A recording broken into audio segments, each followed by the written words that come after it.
Natal, uma prática realizada e comemorada por muitos, não só atualmente, mas também há muitos anos, séculos e milênios na antiguidade. Hoje você vai aprender como surgiu o Natal, de onde surgiu o Natal, se o Natal é uma prática saudável ou não, se ela agrada o Altíssimo e se deve ser comemorada por aqueles que se dizem cristãos, evangélicos, espíritas, ateus, muçulmanos, hindus, católicos, romanistas, filhos do Altíssimo, judeus, israelitas, eleitos, não eleitos, todas as pessoas do mundo. O que significa realmente o Natal? E, por mais incrível que pareça, para onde vão as pessoas que comemoram o Natal? Inocentemente ou não? Eu sou o Rômulo Marasquim, do canal Firmeza da Verdade.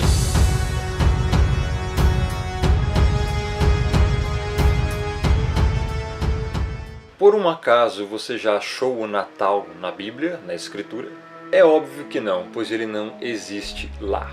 Mas um fato interessante foi que um dia o Messias nasceu, e foi um fato tão relevante que dividiu a contagem do tempo em dois, antes de Cristo e depois de Cristo. E esse acontecimento não se acredita somente pela fé, é um fato. Agora, como não tiveram como negar isso, inventaram o Papai Noel, as reinas, os duendes e os presentes. Com isso, as crianças crescem acreditando que Papai Noel existe, e à medida que vão crescendo, descobrem que Papai Noel na verdade não existe, nunca existiu, e que tudo era uma farsa. Por associação, subliminarmente, também passam a não dar muito crédito a Jesus Cristo, ao Messias, ao Salvador, a Ele, ao enviado, ao ungido que veio morrer pelos eleitos, pelo povo do Criador. Como se ele também passasse a fazer parte dessa farsa do Natal. Eis aí um dos propósitos obscuros do Natal. Para a gente entender um pouco mais sobre isso, precisamos voltar um pouco no tempo, temos que chegar aos dias de Noé. É a partir daí que nós poderemos entender como surgiu esse costume do Natal. E também podemos aproveitar e falar muitas outras coisas. Por exemplo, quem é a mulher que está estampada em todas as notas do dinheiro brasileiro? Quem é a mulher da moeda, cara ou coroa? De quem é a cara? Qual é a mulher da Estátua da Liberdade? Qual é a mulher que está como símbolo da Colômbia? Todas essas perguntas serão respondidas agora. Temos que começar indo ao livro de Gênesis, onde conta a história de Noé, o homem que construiu a arca e salvou 8 pessoas e um grupo enorme de animais da destruição do dilúvio. Após o dilúvio, Noé bebeu vinho e embriagou-se. Tirou as suas roupas e achava-se nu. Está em Gênesis 9:21. Dentre os filhos de Noé, que se safaram da destruição, havia um chamado Cã, ou Cão, em outras traduções. Esse seu filho, ao ver Noé nu, achou muito engraçado, riu e correu para contar para os outros irmãos que Noé estava nu. Isso não agradou Noé. Os outros irmãos, Sem e Jafé, andaram em direção ao pai com os rostos virados, pegaram uma capa e cobriram a nudez do pai. Dessa forma, Noé amaldiçoou Cã e sua descendência. Noé disse que Cã agora passaria a ser escravo de Sem e que Jafé habitaria junto com Sem. Amaldiçoado pelo seu pai, Cã andou por caminhos errados e teve filhos. Um de seus filhos se chamava Cuxi. Este conheceu e casou-se com uma mulher chamada Semiramis, que era uma mistura aí de Jezabel, esposa de Acabe, com uma Hillary Clinton. E dessa união nasceu Nimrod. Nimrod foi a personificação da desobediência. Ele foi uma espécie de Hitler, Stalin, misturado com Mao Tse-tung e Kim Jong-un daquela época. Podemos dizer que Nimrod foi o primeiro ditador da história, como está escrito em Gênesis 10:8. Ele construiu diversas cidades, e a mais famosa se tornou a Babilônia. A Torre de Babel nasceu nesse período. Ele foi o primeiro líder a se auto-intitular Deus.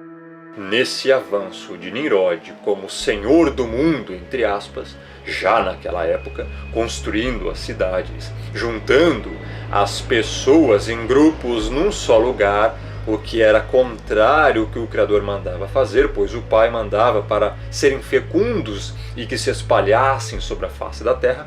Nimrod cultuava a quem ele dizia que era ele próprio, neste caso, o Sol. Ele se intitulou como sendo o Deus Sol.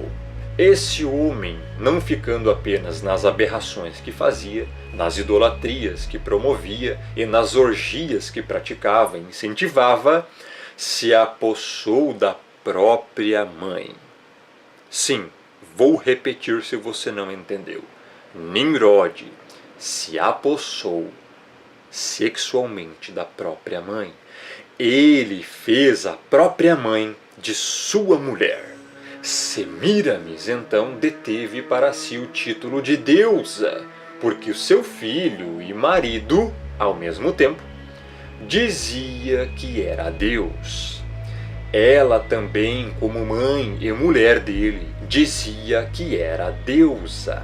Inclusive, ela mesma buscava reverência para ela, como se ela fosse a lua.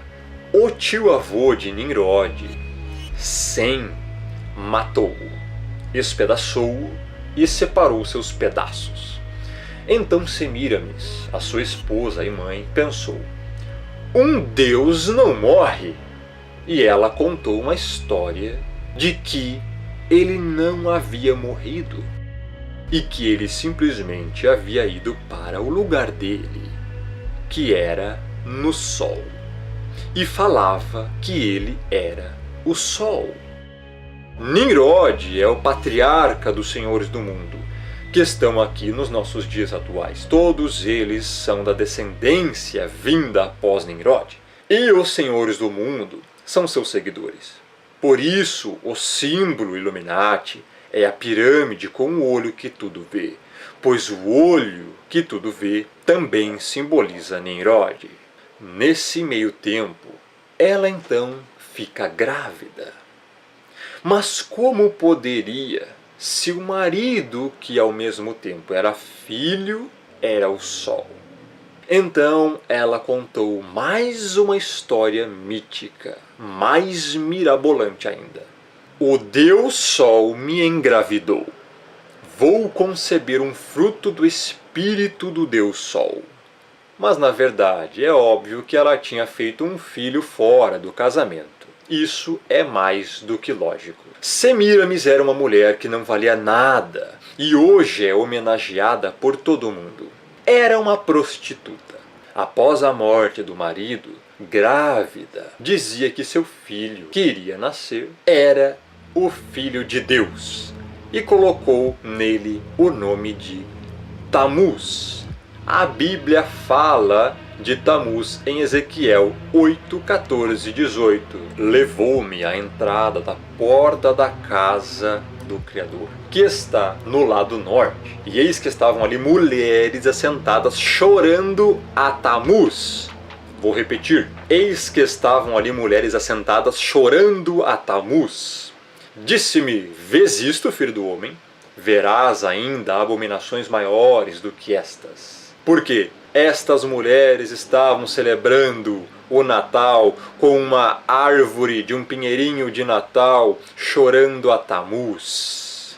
Levou-me para o átrio de dentro da casa do Criador. E eis que estavam à entrada do templo, entre o pórtico e o altar, cerca de 25 homens de costas para o templo e com o rosto para o oriente.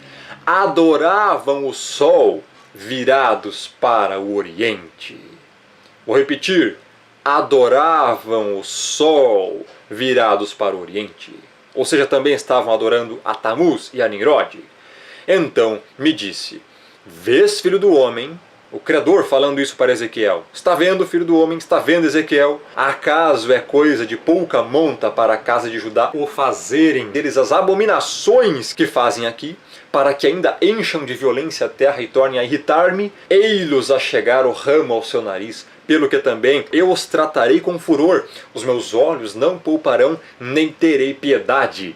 Ainda que me gritem aos ouvidos em alta voz, nem assim os ouvireis. O Criador está falando que todos aqueles que comemoram o Natal estão comemorando uma festa pagã, adorando Tamuz e o deus Sol Nimrod, e que o Pai considera isso uma abominação e que ele vai tratar com violência, furor, e não terá piedade e nem serão poupados, ainda que gritem aos ouvidos do Pai com alta voz, nem assim ele os ouvirá. Isso é um juízo do Criador para todos aqueles que comemoram e celebram o Natal. O Natal, uma festa pagã que irrita o Criador. Olha o que ele disse no verso 17. Para que ainda me encham de violência a terra e tornem a irritar-me. Muito cuidado com o que você está fazendo. Abandone as práticas idólatras. O Criador está te mandando fazer isso. Tamuz, filho do Deus Sol, que ficou sendo considerado como menino Deus, nasceu exatamente ao equivalente ao dia 25 de dezembro naquela época. Depois que Semíramis deu à luz a Tamuz, começou a dizer que esse garoto era então o próprio Nimrod, o próprio Deus Sol, agora reencarnado. E daí surgiu a base para a teoria da reencarnação. Eis aí de onde surgiu a teoria da reencarnação. Numa certa vez, o garoto Tamuz estava no mato caçando e acabou morrendo, mas não se sabe de quê. O seu corpo ficou em cima de um tronco apodrecido. A sua mãe, Semíramis, para não dizer que seu filho havia morrido como qualquer outro mortal, já que ele era Deus, supostamente, espalhou a notícia que seu filho tinha voltado para o céu, para o seu lugar, para o sol, já que ele era o próprio Nimrod. Mas é claro que nós sabemos que tudo isso era uma mentira para eles se manterem no poder e serem vistos como os espirituais, os poderosos da época. E naquele tronco podre, onde o garoto caiu em cima, nasceu um pinheiro. E Semíramis passou a dizer que esse pinheiro era a própria referência do renascimento de Tamuz no mundo. E toda a data de aniversário de Tamuz, de 25 de dezembro, era comum pegar um pinheiro e levar para dentro de suas casas e enfeitá-lo como símbolo do renascimento de Tamuz, uma prática que hoje se traduz pela árvore de Natal. Essa prática religiosa de se levar um pinheiro para dentro de casa e enfeitá-lo já era também acompanhada nessa mesma época da troca de presentes, porque as sacerdotisas e amigas de Semíramis, que choraram aos pés daquele pinheiro e após agradeciam umas às outras e faziam troca de presentes que eram depositados nos pés desse pinheiro. E daí surge o hábito de se trocar presentes no Natal. E agora, espante-se ao ver o que é realmente o significado da árvore de Natal e dos enfeites que nela estão. A árvore de Natal simboliza o pecado original de Adão e Eva. Os enfeites da árvore de Natal simbolizam o fruto que não era para se comer, que foi ordenado a não ser comido. E a fita que vai em volta da árvore simboliza a serpente que estava no Éden. A árvore de Natal é uma celebração ao primeiro pecado do ser humano. Um ritual satânico comemorando o pecado. É isso que significa a árvore de Natal com seus enfeites e a fita em volta. Todos os que têm árvore de Natal dentro de casa estão comemorando o pecado original de Adão e Eva. A própria Semíramis começou a criar o hábito do confessionário também. As pessoas deviam se confessar a ela e às suas sacerdotisas para ter os seus erros perdoados. Dessa atividade surgiu a crença errônea de se confessar para padres e o símbolo da justiça. Porque o que as pessoas faziam de bem e confessavam, era colocado de um lado da balança e do outro lado da balança as coisas que as pessoas não faziam de bom. Ou seja, de ruim era colocado do outro lado do prato da balança. E aí haveria que ter justiça para qual lado da balança pesaria mais. É por isso que até hoje o símbolo da justiça é Semíramis. Da crença e das organizações de Semíramis surgiram todos os fundamentos para tudo o que se diz respeito à religião ainda nos dias de hoje. E dando sequência ao assunto sobre quem é a mulher da nota e da moeda brasileira e quem é a mulher da Estátua da Liberdade, parece mentira, mas não é. É Semíramis, a mulher da nota e da Estátua da Liberdade. Pense bem, que homenagem poderia ser maior que essa para os senhores do mundo? Pense comigo, qual homenagem seria maior do que colocar no dinheiro o rosto de quem está sendo homenageado? Você já imaginou a importância para os senhores do mundo isso? Porque Semíramis foi a padroeira, foi a mãe dos senhores do mundo nesse sentido. Eles acreditam que quanto mais louvarem e adorarem os seus deuses, mais poder lhes será dado. Por isso fazem isso. Nimrod é o antecessor da elite global, dos Illuminati, dos senhores do mundo, que hoje governam a Terra. Ele criou a Torre de Babel, da qual o Criador expulsou todo mundo, confundindo as línguas. Mas agora, a elite global está tentando reverter o quadro e retornar de onde pararam, pois é isso que eles querem, voltar ao ponto em que foram interrompidos, porque Nimrod trabalhava já naquela época para um governo único mundial, para um sistema globalizado. Ele unia todos em um só povo, uma só língua. Mas o Criador interferiu e espalhou todo mundo. O Pai interrompeu esse processo, tirou o rio do curso, vamos dizer assim. Mas agora, nos dias atuais, eles tentam voltar novamente a uma única religião, um único idioma e um único governo mundial. Um único falso Deus. O anti-Messias, assim na Bíblia, denominacionado como o Anticristo. Então, após a queda da Babilônia, quando o Império Persa começou a emergir, os mesmos deuses, Nimrod, o Deus Sol, Tammuz, o filho do Deus Sol, e Semíramis, mãe e esposa de Deus e rainha do céu, ou a deusa Lua, ou seja, essas mesmas divindades passaram a fazer parte agora da cultura da Pérsia, só que com outros nomes. Então caiu este império e surgiu um novo império através de um jovem chamado Alexandre, o Grande. E o Império Grego começa a crescer e os mesmos deuses são levados para a Grécia e lá adquirem outros nomes. Nimrod passa a ser Zeus, Tammuz passa a ser Eros e Semíramis passa a ser Afrodite. No Egito, Nimrod passa a ser Osíris, Tammuz passa a ser Horus e Semíramis passa a ser Ísis. Depois do Império Grego, surge o Império Romano e acontece a mesma coisa. Os deuses persas, egípcios e gregos somam-se aos deuses babilônicos com os nomes adequados aos deuses da Babilônia, mas são sempre os mesmos. É sempre a figura do pai, da mãe e do filho, a família profana. E chega aos nossos dias. Nós temos Semíramis espalhada por todo lado. Mesmo no Brasil, quando iam fundando mais e mais cidades, já iam colocando ali um deus padroeiro. Por exemplo, no Rio de Janeiro é São Sebastião, além do próprio Nimrod, é claro. Cada localidade, cada cidade, cada região tem um deus padroeiro. No Brasil tem a padroeira Semíramis, mais conhecida como Aparecida, ou Nossa Senhora Aparecida.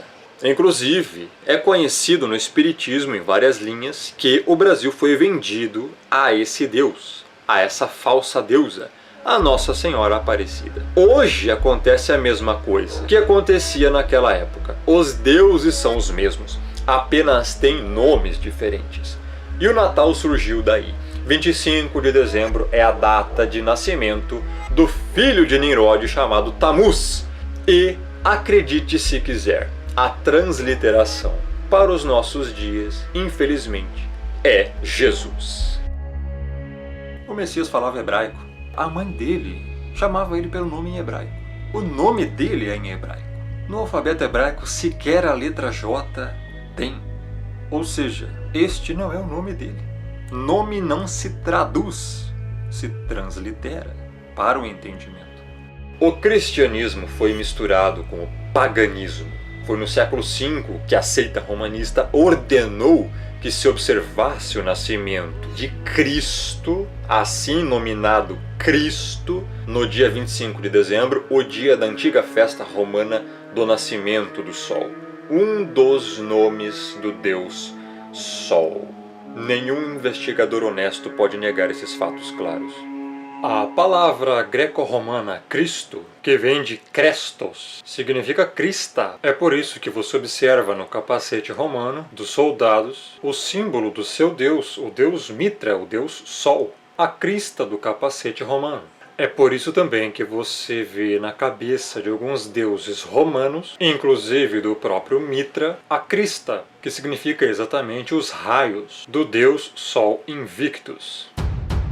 Eles querem dizer que a palavra Cristo significa ungido, mas na verdade não é. A palavra ungido em hebraico é Mashiach.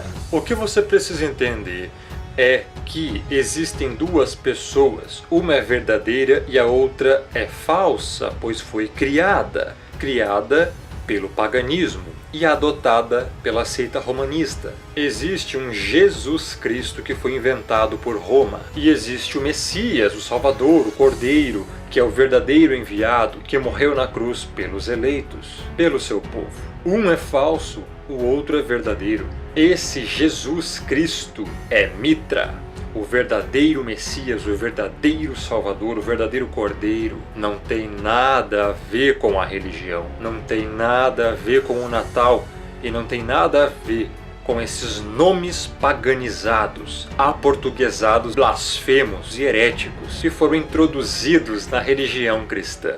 Quando você celebra o Natal, está efetivamente participando de um antigo ritual de culto a um deus Sol, nada menos que um sacrilégio idólatra. Logo, celebrar feriado pagão e afirmar que está honrando o Messias é como ter um caso e afirmar que está honrando a esposa. Essa é a verdade, você querendo ou não, doendo ou não, você gostando ou não. Essa é a verdade. E isso só se entende pelo Espírito, não é por estudo, é pela convicção do que é verdade e do que é mentira, pelo discernimento que o próprio Espírito dá a quem Ele quer. E é por isso, justamente, que não adianta estudar e estudar as letras. Sem discernimento do Espírito, você jamais vai aceitar a verdade.